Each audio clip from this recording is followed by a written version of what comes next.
Satu paket sabu dengan berat 402 kg digagalkan di Sukabumi, Jawa Barat. Sabu dikemas berbentuk seperti bola dan dikirim melalui jalur laut oleh jaringan asal Iran.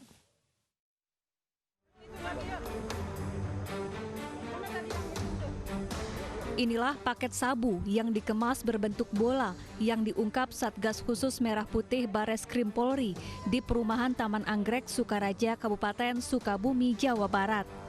Barang bukti yang disita sebanyak 341 paket sabu dengan berat 402 kg. Ratusan paket sabu ini dikirim oleh jaringan internasional asal Iran melalui jalur laut yang berlabuh di Pelabuhan Ratu.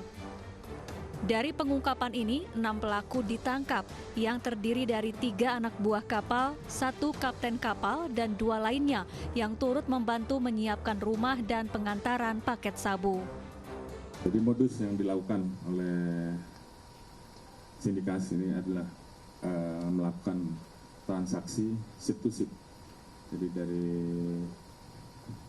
kapal yang ada di pelabuhan internasional, kemudian dipindahkan menggunakan kapal nelayan dan masuk melalui jalur pantai.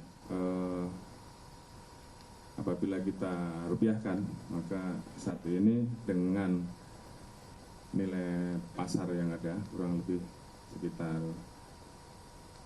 1 miliar per kilo, maka total kurang lebih 480 miliar rupiah.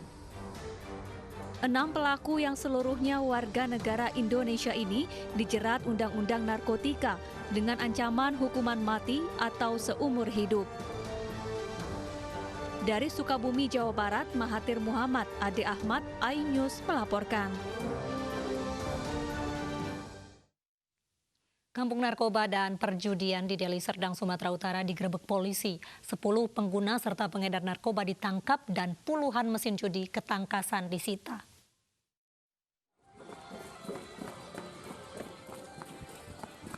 Aparat Satuan Sabara Polrestabes Medan, Sumatera Utara harus menyisir gang sempit saat menggerebek kampung narkoba di Jalan Jermal 15 Percut Seituan, Deli Serdang, Sumatera Utara. Sejumlah pemuda yang sedang berkumpul tertangkap tangan membawa paket sabu. Polisi juga menangkap 1 orang yang diduga pengedar serta 1 paket sabu tidak bertuan di salah satu rumah. Di 2 rumah yang kerap dijadikan lokasi judi, juga ditemukan belasan mesin judi ketangkasan yang ditinggal kabur para pemainnya. 1 mesin judi ketangkasan diketahui beromset Rp1.000.000 per harinya. Sangat meresahkan karena mengganggu masyarakat di sana, terutama masalah narkoba dan perjudian.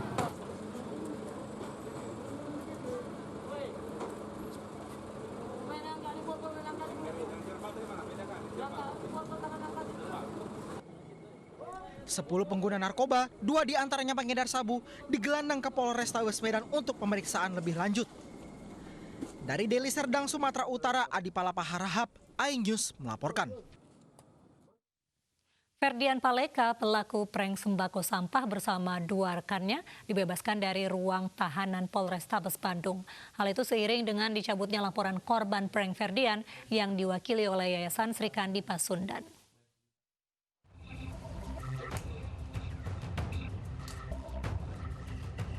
Polrestabes Bandung memastikan kebebasan Ferdinand Paleka serta 2 orang rekannya TF dan A yang ditahan sejak pertengahan Mei lalu.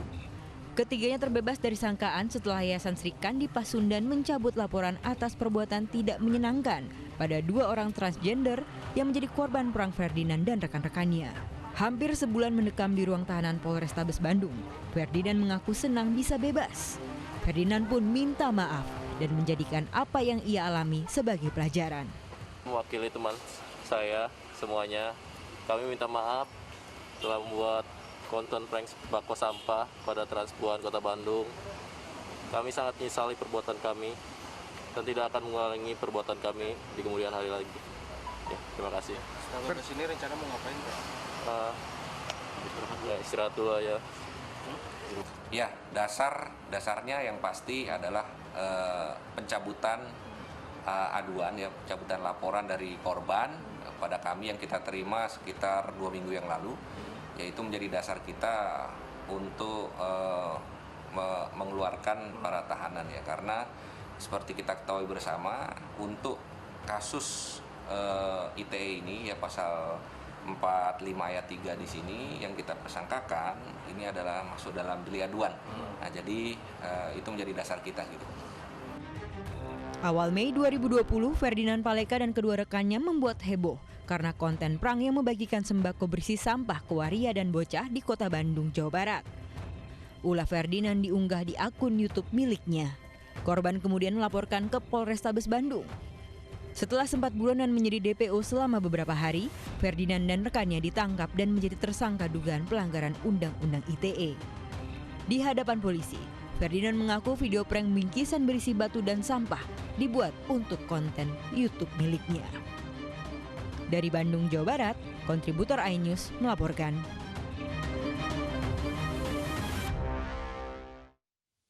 Sejumlah penyandang masalah kesejahteraan sosial menolak saat dirazia di Medan, Sumatera Utara. Razia PMKS itu digelar lantaran jumlahnya semakin banyak di jalanan.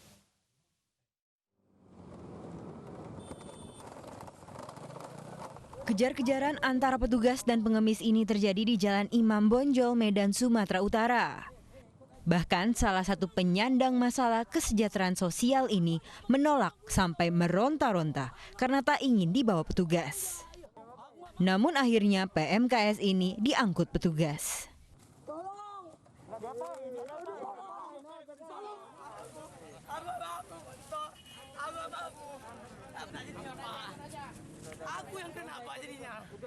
Selain para PMKS, manusia silver yang semakin marak di jalanan ibu kota Sumatera Utara ini juga ikut diangkut petugas. 33 PMKS terjaring dalam razia yang terdiri dari 21 gelandangan dan pengemis dan 12 manusia silver. Pengemis yang biasa, kemudian yang manusia silver, dan juga yang ada memang kita lihat belakangan ini dia tidak ngemis tapi sudah seperti orang terlantar, kadang ada di trotoar atau di apa, itu juga kita tertibkan. Kini seluruh PMKS dibawa ke rumah singgah Dinas Sosial Kota Medan untuk pembinaan. Namun bagi yang tidak memiliki keluarga akan dibawa ke panti sosial. Dari Medan, Sumatera Utara, Ahmad Nasution, iNews melaporkan. Penyebaran virus corona bergeser ke sejumlah daerah, salah satunya Jawa Timur. Pemerintah Provinsi Jawa Timur berupaya memutus mata rantai penularan COVID-19. Lalu bagaimana upaya Pemprov Jatim untuk menangani penyebaran virus corona? Kami hadirkan kembali webinar Leader Talk yang digelar iNews. Online atau webinar menjadi ajang iNews memediasi pemerintah untuk mensosialisasikan kebijakan jelang penerapan new normal, khususnya di wilayah Jawa Timur, yang beberapa pekan terakhir mencatat pertambahan pasien positif COVID-19 tertinggi perharinya secara nasional. Acara bertajuk Leader Talk iNews, cara Jatim bangkit dari COVID-19, menghadirkan narasumber, Wakil Gubernur Jawa Timur dan Wali Kota Malang, serta sejumlah pengamat. Terlebih situasi dan kemampuan dinas pesantren dalam menyediakan sarana penunjang yang sesuai protokol kesehatan dan lain sebagainya. Jadi singkat pertanyaan saya, seperti apa perhatian dan kebijakan teknis dan real pemerintah Jawa Timur terhadap pencegahan penyebaran COVID-19 di lingkungan pesantren? Saya ingin kasih tahu ada berapa macam pesantren. Ada pesantren yang kan pesantren ini bareng dengan sekolah formal. Ada pesantren yang sekolah formalnya di dalam lingkungannya. Ya, artinya bahwa anak itu mondok tuh nginep di situ, kemudian bersekolah di situ. Maka relatif terisolir dari luar, ya. Ada juga yang orang itu tidak mondok di situ, tinggal di rumah, tetapi sekolah formalnya di dalam pesantren. Ada lagi yang kebalikannya, dia mondok di pesantren tapi nitip sekolahnya di luar pesantren. Nah, untuk kategori satu ini agak lebih straightforward. Semua kegiatan ada di dalam. Maka konsep tadi untuk dia di ring itu bisa. Tetapi konsep yang kedua, santri luar ke dalam, nah ini yang kemudian kalau sudah ada santri-santri di dalam dan kita belum yakin kondisi kesehatannya, maka yang di luar jangan masuk dulu. Karena begitu mereka masuk, nanti begitu keluar lagi kembali ke rumah masing-masing meningkatkan risiko penyebaran. Tapi apa yang kemudian membuat Malang Raya ini hanya bisa menyelenggarakan PSBB satu putaran saja? Apa memang ada strategi khusus untuk mencegah penularan COVID-19 di sana atau seperti apa, Pak Sutiaji? Sehingga kami ketika pengajuan pertama tidak masuk kategori nilainya belum sampai nilai 7, maka saya sudah menyusun strategi. Ada tidak ada PSBB, kami harus lakukan bahwa bagaimana memutus mata rantai COVID-19 ini bisa kita atasi. Saya kerjasama dengan UB ketika itu, ya. Jadi Satgas UB, waktu itu kita daring dengan 3 kepala daerah. Saya akan minta MUU bagaimana penanganan COVID, ya, dan secara masif sudah dibuatkan manualnya. Maka kami tidak pikir ketika itu tidak ada PSBB, tapi kami membuat gerakan secara masif sampai di tingkat RW. Jadi tingkat RW itu yang nanti akan kita lokalisir apa yang disampaikan oleh Pak Wagub tadi, bahwa pengamanan yang pertama, ya, ini adalah justru bagaimana mobilitas orang itu kita minimalisir dari tingkat yang paling bawah. Unit yang terkecilnya ini kan keluarga, maka keluarga harus berdaya bahwa dia tahu bagaimana melakukan tindakan-tindakan yang dapat mencegah COVID tadi. Nah, makanya nanti terus kemudian kalau keluarga sudah sadar, nanti kemudian ada desa. Nah, kalau sekarang keluarga belum sadar, adanya desa dulu, nggak apa-apa.